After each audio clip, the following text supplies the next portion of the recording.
So it's nice to meet you all here. Second, I was recently appointed as the chair of the Silicon Valley Bike Coalition North San Mateo County chapter. Katie DeLu was the previous person in this role. So we will be helping out with advocating for precisely what you guys are working to do, which is very exciting. We also will continue to organize public events like Bike to Work Day and things like that. Some of you are members of the Bike Coalition too, so you have probably heard about this before. The other two items are in San Jose, Viva Calle is being hosted this weekend on Sunday. So those of you who have time on Sunday are encouraged to check that out if you want to see a good example of a city that's getting thousands of people out on their bicycles. Lastly, the North County Bike Coalition is hosting a community bike ride on November 13th at San Andreas Lake, and you folks are invited to join us there if you have time on November 13th in the morning. So those are my public comments. And Jules, thank you for your comments. If there are any kind of email or like flyers, things like that that you want to pass along, please go ahead and send that through bpac@ssf.net. Will do. Thank you. All right, anybody else from the public wish to make a comment?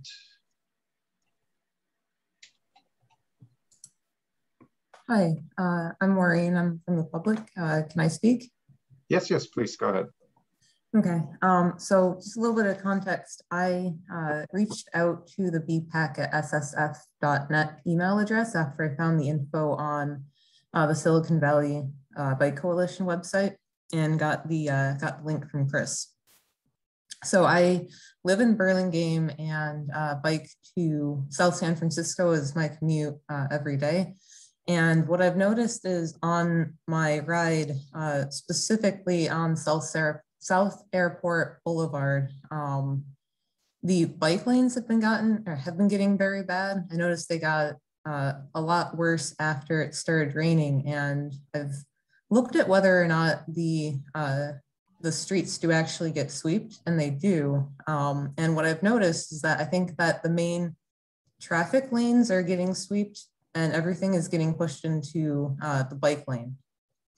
What I don't know is a way of having any type of advocacy, because when I've checked the South San Francisco city sweeping website, they give a phone number to call if El Camino is in disarray, but I don't know who to reach out to about the specific issue. So wanted to have a place to start.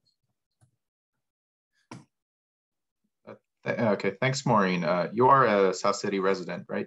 I didn't catch that. No, I live in Burlingame, but I work in South City. I see, yeah. Pretty much anyone, we have our C-Click Fix app, and at the same time, we also have other resources like our, for any kind of like maintenance types of requests like that on city streets. Bianca, correct me if I'm wrong.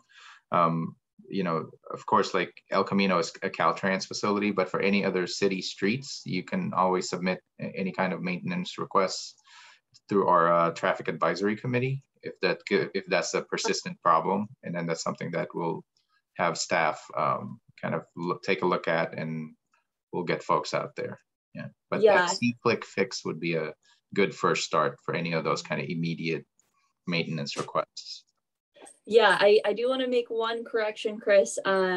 So C-Click Fix is good for what you're requesting. Basically, there's something in the road that shouldn't be there. And so we need to send our maintenance crews because, you know, we only have a certain size staff. So it's good to get the eyes of everyone else. And that's how we do it.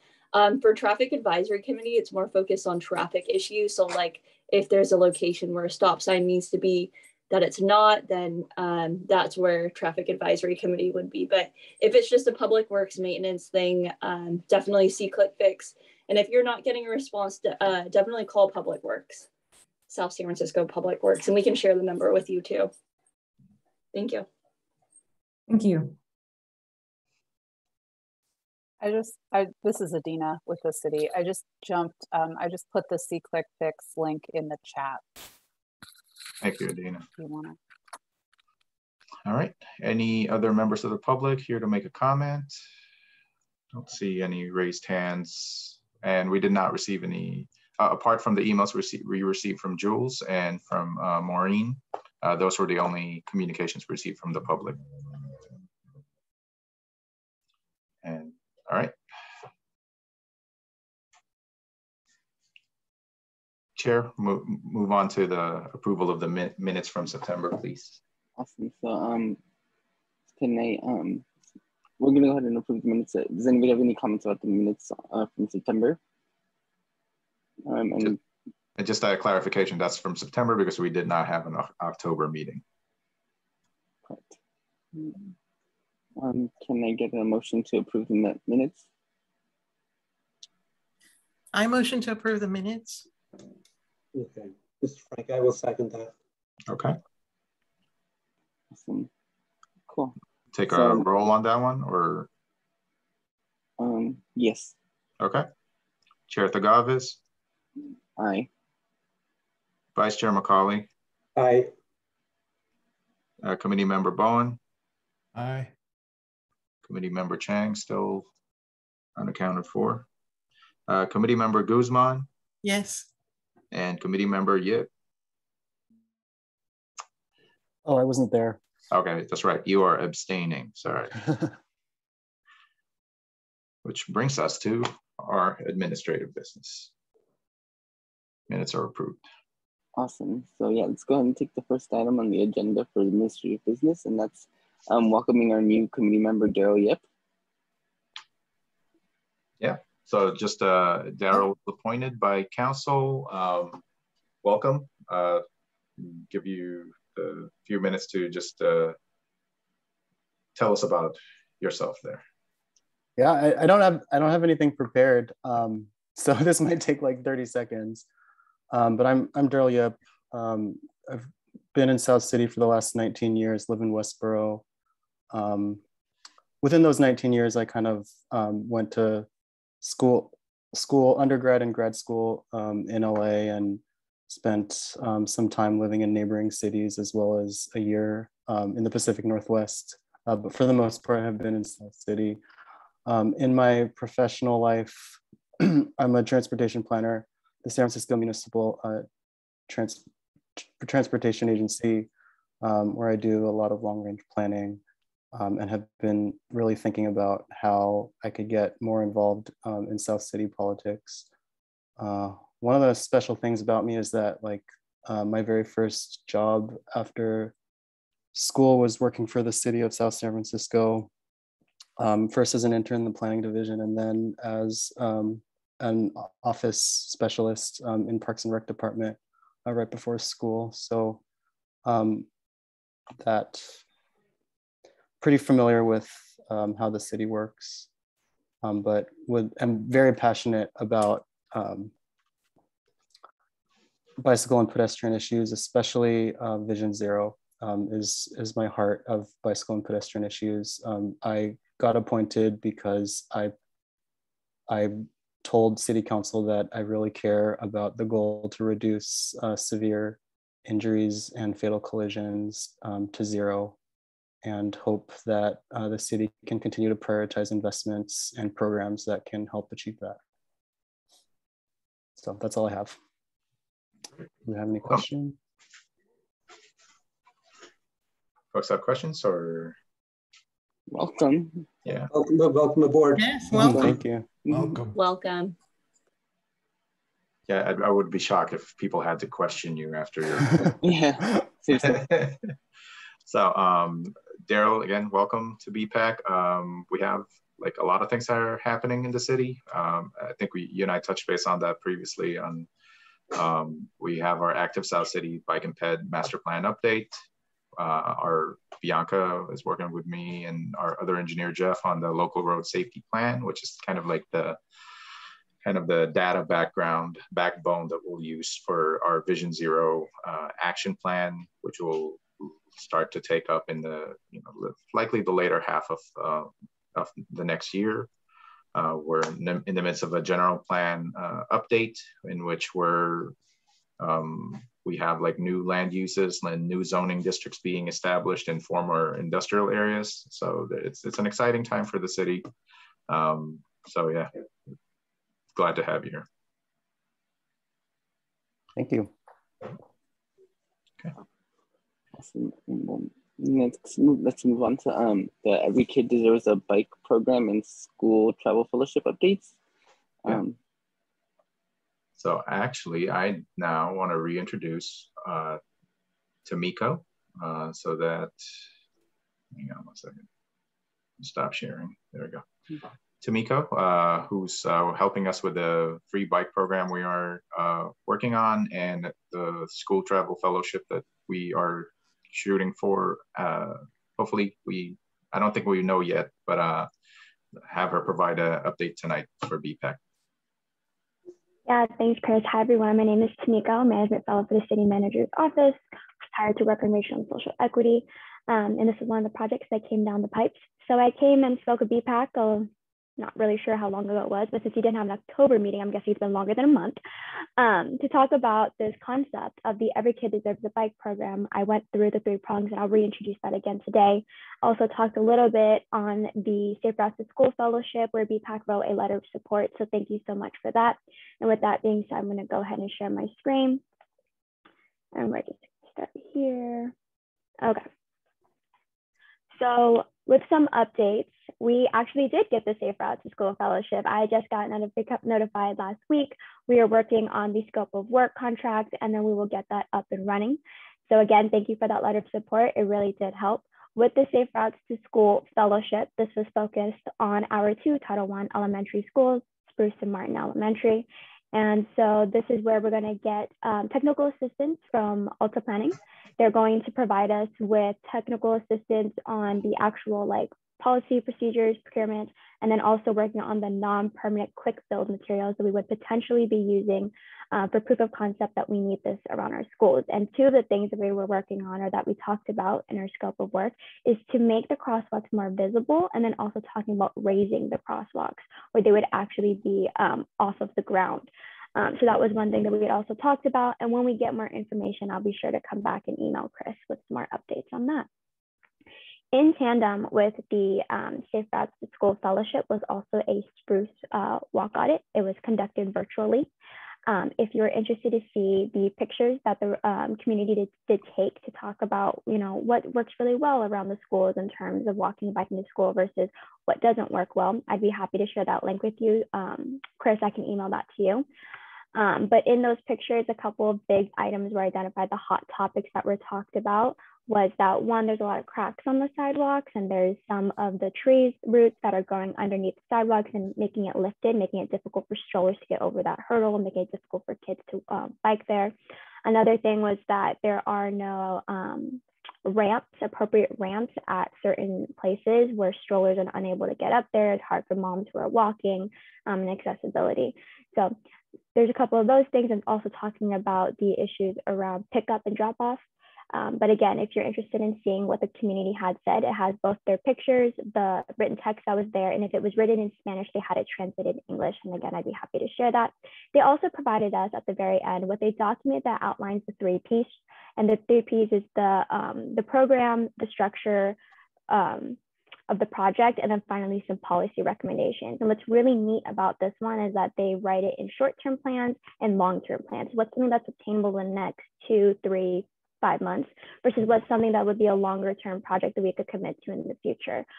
Internally, city staff is going to come together. This would be engineering, public works, parks and rec, and then I'm going to invite some of the school board, school personnel to come in and talk about these recommendations that have been made and like see what was actually, what we can obtain in the short term and long term. And if you're interested in seeing that, please let Chris know and I will email it to him. I'm going to pause there if there's any questions. If not, I will move on to our actual Every Kid Deserves a Bike program. Actually, okay. Sorry, Tamiko. I'd ask BPAC, did anyone participate in that recent walk audit? I downloaded the app and my husband and I went over there, but you know, because our kids don't go to that school, we didn't know how to, we didn't feel useful. Sorry. It seemed like a good tool and people were enthusiastic about it. I mean, if you went to the meetings, so sorry, we tried. No.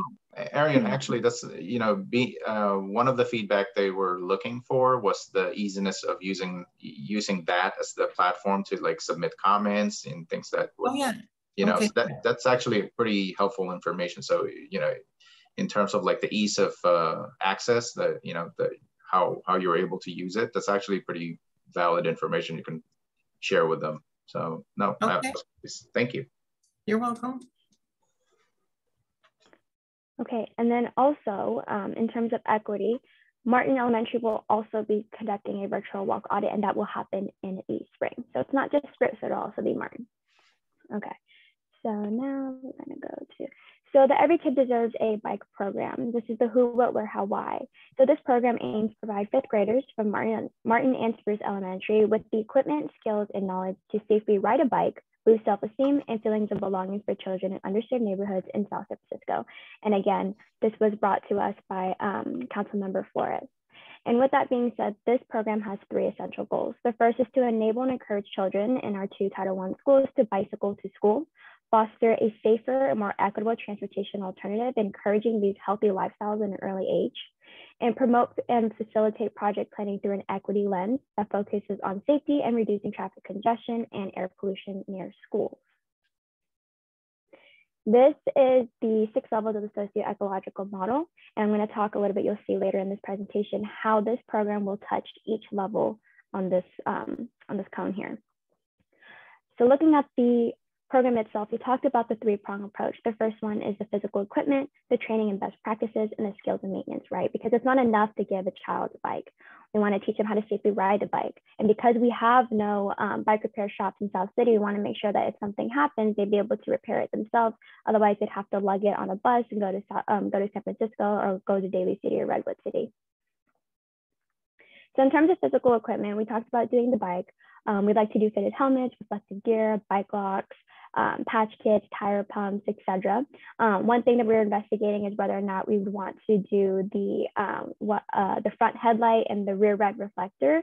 It's actually legally required in Minnesota as it is the sunset, so you're required to have that. If you don't have that, you can actually get fined for it. And these items will be provided through city and partners. And again, we can elaborate on partners later on in the presentation. The second prong talks about training and best practices. And so in training and safe practices, we did some research to see what is some things that programs have been providing in terms of safety.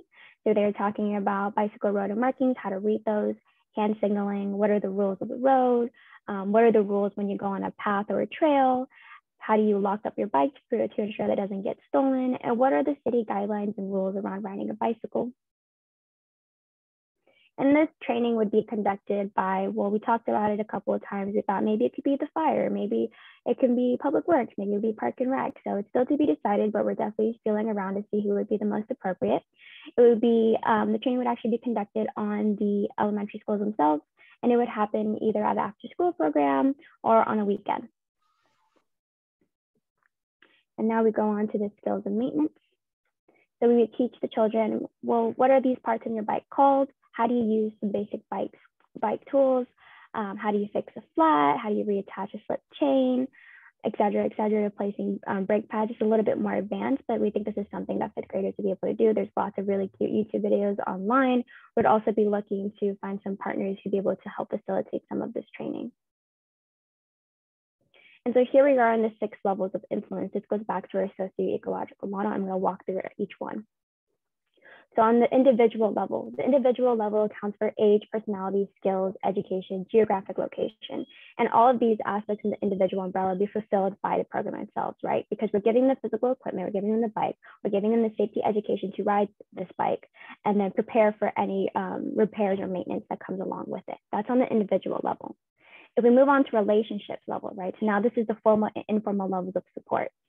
We want to see this idea of riding a bike be promoted by teachers. We want to see social modeling being done by family, peers, older brothers and sisters, people who were key in the child's life. The third part talks about organization. So what is the relationship between the public and private sectors? Well, the city is going to sponsor this. We'd also like to partner with San Mateo County, Safe Routes to School, Genentech, the Boys and Girls Club, the YMCA, and of course, with you guys.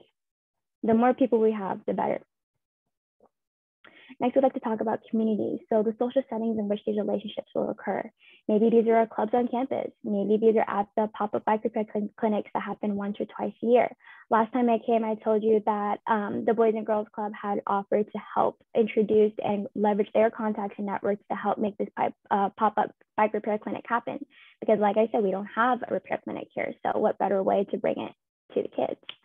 We also talked about the concept of rock and roll to school or walk and roll to school days. And what kind of policies can we do to help support this health behavior? So we can have maybe someone like CERT hand out reflector gear and helmets to kids they see bicycling that don't have some. Walk and bike to school Fridays, we talked about with the Spruce principal doing bike and walk to school with your principal day, and increasing access to bicycle racks and walks around the city or on the school campus, and engineering bicycle-friendly pathways. On the societal level, this goes into the culture, beliefs, values, norms, and customs. So perhaps we would have a bicycle with me post on social media. We want to do some social modeling, right? Maybe it's a key leader in the neighborhood who talks about how great it is to ride a bike. Quarterly features in the city newspaper, biking at parks and making that a normal thing. Having a next door group talking about bicycling and having a community forum where bicyclers can share their thoughts and parents can talk about their kids bicycling to school and share pictures of this. And so that is how we would reach all 6 levels of influence. Here is the timeline for this program. So right now we're in November, we are designing curriculum and recruiting partners. By December, we'd like to establish a relationship with the school personnel to see how we can really have this partnership flourish. By January, February, we want to seek funding.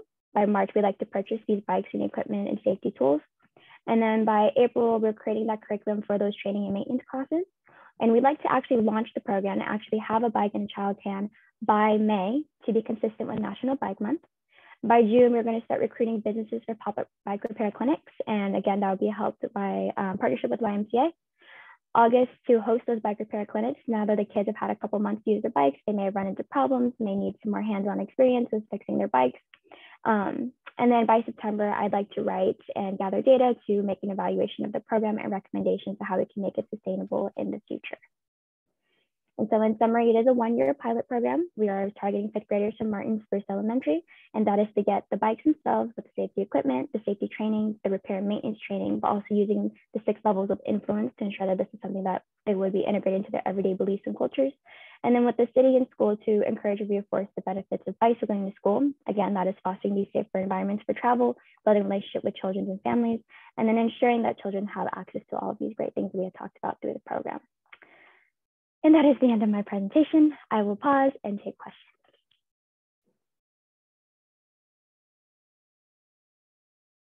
Questions for Tomiko? I don't know about questions, but I think, yeah, that was a wonderful presentation, Tomiko. Thank you very much. It's looking great. Yeah, it's really informative and really thorough. I appreciate that. Thank you. Thank you.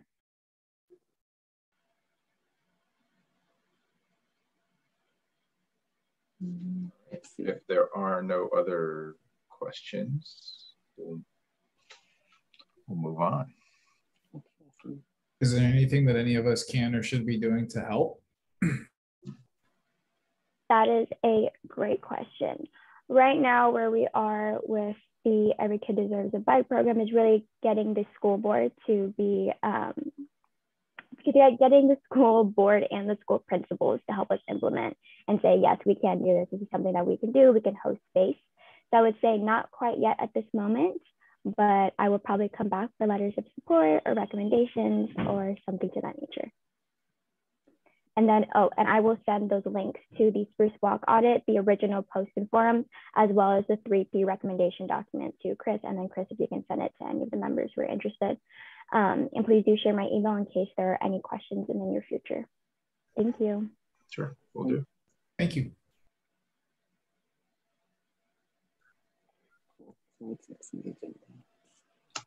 All right. Awesome. So let's move on to, does anybody have any comments on the committee?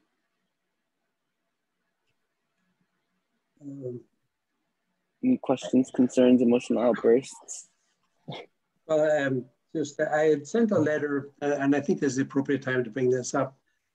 Chris, I sent a letter to everybody. I tried to send it to everybody, but the board wasn't able to connect to the board. That kept coming back to me, but I hit all the city staff with my comments about our last meeting about the proposal for the development at 124 Airport, 100 produce. They're wanting to, for us to give the blessing to putting bicycles, two-way traffic and two-way traffic pedestrians in that airport underpass, the tunnel under the railroad tracks. And I had suggested that I'm opposed to it, definitely. And I think it's way too narrow. It's under 8 feet. A bike lane, the minimum of a bike lane should be 4 feet. A two-way bike lane, you're talking about at least 8.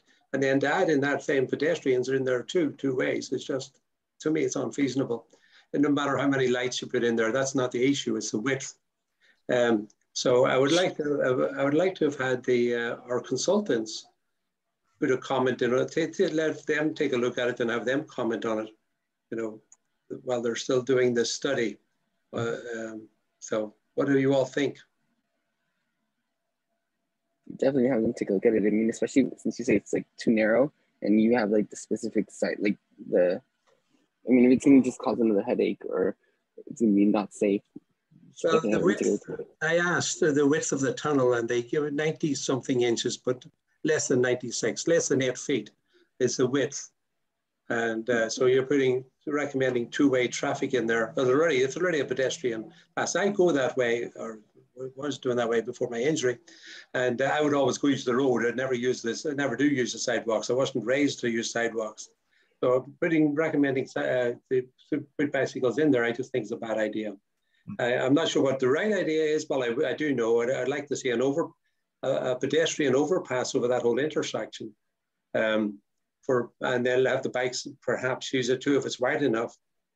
But if it's not, the bikes belong on the road and the pedestrians belong on the sidewalk. That's my core belief. If need be, make a bike lane on Airport Boulevard underpass.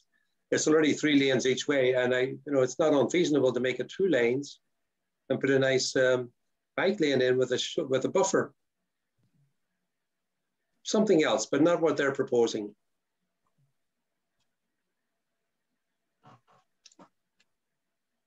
Thank you, Frank.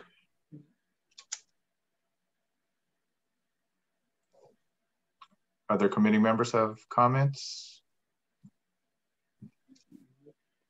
I don't. Okay. Cool. So let's move on to staff comments. Yep, and that was just a very brief update on what we have going on. I promise an update monthly on or every meeting that we have on the Active South City Bike and Ped Master Plan update. Alta Planning is actually our consultant for that, and they are basically rounding the corner and about to solicit initial staff review of all the changes that we had to make, including your comments, BPAC.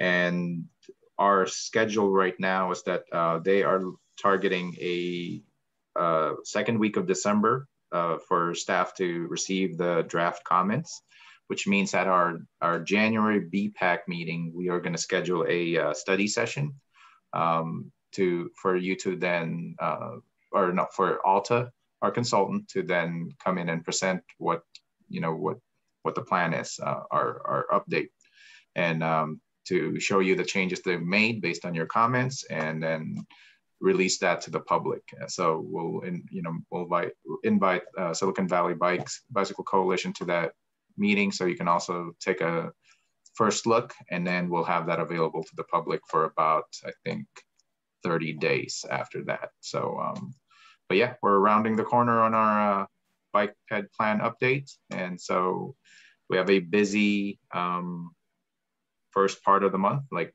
you saw Tomiko's updates on some potential opportunities to like do some other advocacies and kind of help out on the free bike program in the new year. And I believe so in addition to this, in our January meeting, in the February meeting, we'll likely have a Brown Act training, because I feel like we had new committee members and none of you had Brown Act training when you first signed on to BPAC. So that's something so we have a fairly busy beginning of the year. That said, we have staff is under a lot of staffing changes in the last 2 months, and we will not be having our December meeting. So this will be our last for the year. So just wanted to say, everybody, like, great job. Appreciate your efforts. And then we'll keep it going in the new year. Awesome. All right. Well, let's see. So I guess that would be it. That's why. Anybody else have any other comments? I have a question on the draft active transportation plan. Since I wasn't involved over the last couple of years, who was involved? Like, who from the community was involved in drafting this? And then, like, what are the sections? What are some of the key highlights or goals that are in the plan? So this is actually born out of an effort. Like, it actually started even before I started working for the city. OG. It's like, yeah, exactly. A few members of BPAC have been involved with that over the last few years, especially in the soliciting information from the public. Our consultant Alta Planning had set up a lot of like a website for public feedback on like things that they'd like to see in the plan. The goals are, it's not uncommon to see safety, connectivity, and ease of implementation. Really, that's sort of like the tenets that we took for this bike and ped plan update. And I'll share with you that information as well. So let me make a note to make sure you have that with you. Does he have one of those binders that, like, are they still giving that to the new members? Because like we have the binders that have like the ped plan, the previous ped plan and the new ped plan. Yeah. So we'll try to do digitally this time. But yeah, I'll make a note and make sure you have that information. Thank you. I have digital copies of the older versions of the bike and ped master plans. I'm just curious, like, what has changed and who was involved. But yeah, a lot. That's the short. Okay. Bit. Yeah. Wonderful. Yeah. Chris. Yes, sir. Do you figure we'll be meeting in person in January? That's a good question. Right now, the order has been that everything stays remote. We may play around with a hybrid in-person and Zoom meeting in the new year. Maybe not the January one, because we have a pretty stacked agenda, but we'll try it out in maybe February or March. But right now, everything's still not fully back to, like, even city council, right? They're still in a hybrid format. So we'll do the same thing. We'll test out a hybrid format. If it doesn't work, we'll do remote a little bit more. Yeah. All right. Well, I guess that being said, can I get a motion to adjourn the meeting? And Mira, if I may, just one last thing. I see that Maureen is still with us, and I appreciate her calling with those comments, and that used to be my job, to be in charge of that. So what I would like to do is give you a phone number to call for the head of the sleeper maintenance. So since you're hanging around, you might as well make it worth your while. Have you got a pen? 877-8550. And they can report directly to the supervisor in charge and get your concerns taken care of. I also hate riding a bike in the gutter when it's dirty. All right. Thank you. And I was able to use the C-Click Fix link that was in the chat.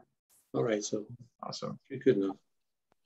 And if you don't hear back, please feel free to reach out to Chris or I, and we can follow up on your request. So yeah, they're usually really responsive on that though. Great. Do we have a motion to adjourn? I'll make a motion to adjourn. Okay, Frank. Second the motion. I'll second Frank's motion. This is Arian. Okay. All right. It's 6:40 and meeting's adjourned. All right, everybody. Have a great Thanksgiving and Christmas. We'll see you in the new year. Bye. Thanks everyone. Happy holidays. Happy holidays. Bye.